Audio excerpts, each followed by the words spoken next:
And now the Stanbic IBTC Purchasing Managers Index report shows the headline figure derived from the survey is the Purchasing Managers Index dropped below the 50 point.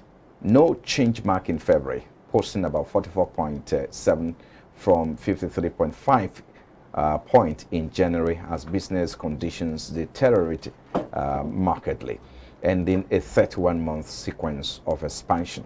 Now, let's assess the impact of these on Nigeria's business environment.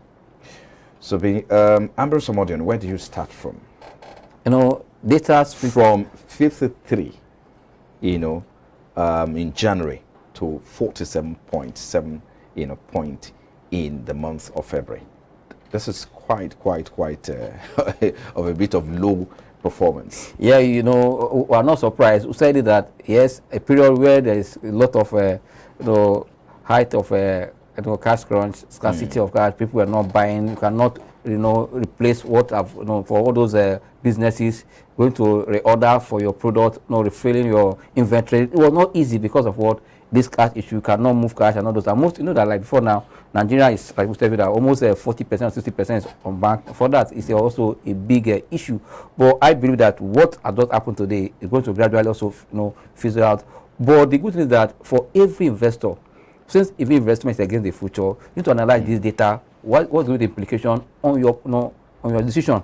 We said when they released the December, that is the last quarter 2022, the GDP figure. Before it came to the market, everyone know that we're going to have a positive, but despite was a decline from year on year, but quarter on quarter we saw a growth because looking at also the earnings of this company that were released for fourth quarter, you're giving us insight that yes, our GDP will be up because we saw an impressive. But for now, investors should look at as at January, we'll have a good purchase manager business activities was good for to be above 53.5, but a sharp decline in February should also be a concern. As an investor, look at which sector will be this cash crunch will hit most, that it's going to affect their productivity. At the end of the day, they're going to impact their earnings or what. These are what we're looking at. And also in this month of March, being election period and this is another period, how are we going to rebound quickly? That means I'll tell you most of the company's earnings for Q1 2023, what to expect to see a mixed number.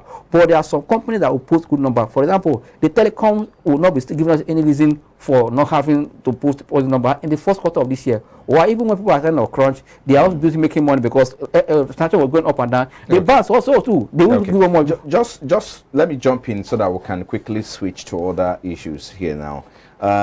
With this performance in February, is this likely to affect the first quarter GDP growth by the time the numbers are released? Yeah, it's going to affect it. That is going to affect it because since now also we're going to see also even to rebound back to 50 to say we are expanding in the month of March, it's going to be a big task. For that, we're going to see a slowdown in GDP, and also I'm forecasting to stay around the 2.25 or even lower, so that we might not go below 2, but around 2.5 because already we have seen the last quarter as about 3.52.